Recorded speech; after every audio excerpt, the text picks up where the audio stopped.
Hola, ¿qué tal maestro y compañeros? El día de hoy vamos a hablar sobre un tema muy controversial que se ha presentado a lo largo de los años, recibiendo críticas y prejuicios. Efectivamente, vamos a hablar sobre los videojuegos y la supuesta violencia que pueden generar en los consumidores de este tipo de entretenimiento. Para iniciar toda esta investigación, nos basamos en la siguiente pregunta.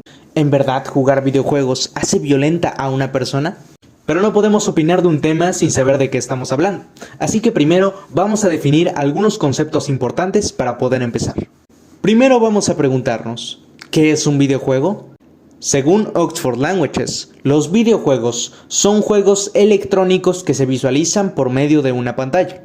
Ahora que conocemos esto, podemos preguntarnos, ¿qué es la violencia? Según Oxford Languages, la violencia es el uso de la fuerza para conseguir un fin, especialmente para dominar a alguien o imponer algo. A lo largo de los años, la gente ha llegado a relacionar los videojuegos con la violencia juvenil, especialmente en los Estados Unidos, debido a que la tasa de violencia es muy alta. Muchas veces, al ocurrir tiroteos, los agresores son acusados de tener estas conductas por culpa de los videojuegos, sobre todo los que presentan cierta violencia gráfica y contenido para mayores de edad. Por mencionar algunos títulos tenemos Grand Theft Auto V, Halo, Gears of War, Doom, Call of Duty, entre otros. Esto no es un tema reciente, aunque los videojuegos han aumentado su popularidad a raíz de la pandemia, siempre se ha tratado de un tema controversial. Un claro ejemplo de cómo se ha dicho que los videojuegos causan violencia fue la masacre perpetrada en la escuela secundaria de Columbine. Fue un tiroteo escolar llevado a cabo por dos jóvenes que se encontraban cursando el último año, Eric Harris y Dylan Klebold, quienes asesinaron a 13 personas y lastimaron a más de 24 para después quitarse la vida. Este tiroteo fue atribuido a la violencia generada por los videojuegos, ya que ambos perpetradores eran fanáticos del videojuego Doom de ID Software. Es decir, que se juzgue a los videojuegos es tan viejo como el medio en sí. Otro ejemplo que fue ligado directamente a que los videojuegos generan violencia fue el crimen de la katana, el cual sucedió en España la madrugada del 1 de abril del 2000. Un joven de tan solo 16 años, José Rabadán, con una katana japonesa de 71 centímetros, ejecutó inhumanamente a su familia, a su padre, madre y hermana pequeña de tan solo 9 años. El joven fue condenado a 6 años de prisión en un centro para menores. Los medios de comunicación sacaron la conclusión de que al ser fan de una saga de videojuegos llamada Final Fantasy, había hecho esto por su afán de ser como el personaje principal del videojuego. Ya que hemos presentado los casos anteriores, es momento de profundizar más en el tema. ¿Fueron estas conclusiones basadas en datos duros e información relevante o simples juicios sin fundamento? Para poder llegar a una conclusión acertada, me di a la tarea de investigar diversas fuentes y a través de diferentes estudios si de verdad existe una relación entre la violencia y el uso cotidiano de los videojuegos. Por ejemplo, la APA, American Psychological Association, ha trabajado arduamente a lo largo de muchos años para estudiar los efectos de los videojuegos y otros medios en los niños. Sin embargo, no existe suficiente evidencia que logre vincular los videojuegos con la violencia. No existen casos especiales donde se demuestre que están internamente ligados. Y podemos comentar algo sobre esto. Si una agencia especializada ha intentado buscar una relación entre la violencia y los videojuegos por tantos años y no ha encontrado nada, es porque posiblemente esa relación no existe. Otro ejemplo que desmiente la violencia generada por los videojuegos es un experimento realizado en Alemania durante el año 2019, en donde se formaron 3 grupos. Cada uno jugaría un videojuego diferente durante 2 meses. El primer grupo no jugaría nada. El segundo grupo jugaría un juego de violencia moderada, The Sims 3, y el tercer grupo jugaría un juego de mundo abierto donde controlas la vida de un criminal, GTA V.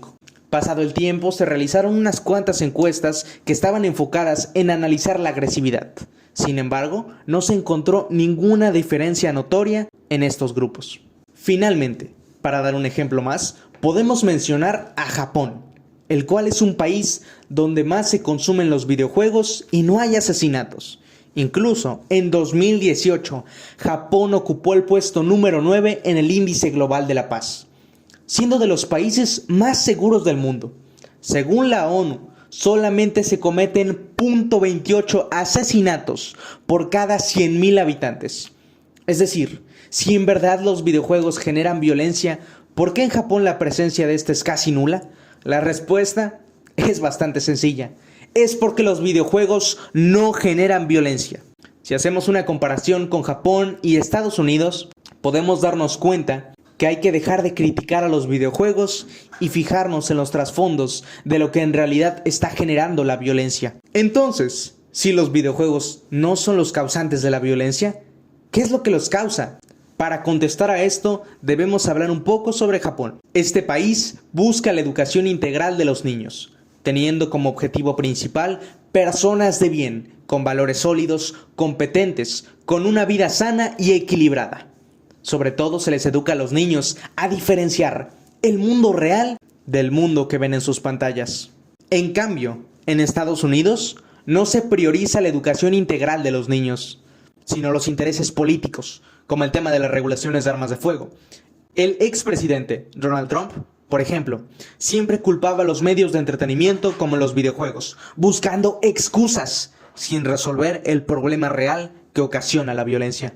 A continuación, voy a presentar una comparación. Cuando vamos a jugar fútbol, tenemos una meta: ganar, superarnos, ser mejor que el otro, ser reconocido y competir. Lo mismo llega a suceder con algunos videojuegos. Cuando jugamos, digamos, Fortnite, es normal gritar, sentirnos felices, emocionarnos, competir y tratar de ser mejor jugador cada día, ser reconocido por nuestros amigos y por el mundo entero. Al perder un partido de fútbol o cometer un error que costó una pérdida para el equipo, es normal sentirnos frustrados, tristes, hacer coraje o una rabieta. Al igual que cuando jugamos Fortnite, podemos enojarnos o frustrarnos tras cometer un error. Pero lo que sucede después de eso, en ambos casos, depende de la persona y su mentalidad, y no precisamente del contexto o la actividad en la cual se esté desempeñando. Para responder a la pregunta que me planteé al inicio para desarrollar esta investigación, hice una hipótesis, la cual decía que los videojuegos no causan la violencia. La violencia es causada por factores externos, y como ya logramos apreciar, esto es totalmente verdadero. Los problemas complejos requieren análisis y soluciones complejas. Culpar a los videojuegos de la violencia que vivimos es como culpar a México por la contaminación a nivel mundial. Podemos pensar que así es, pero la realidad y los datos duros son muy distintos.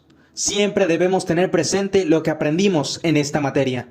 No llegamos a conclusiones válidas basándonos en pensamientos propios, sino más bien investigando al respecto y comparando con datos reales. Sin nada más que comentar, espero que les haya gustado mi presentación, tanto como yo disfruté realizar esta investigación.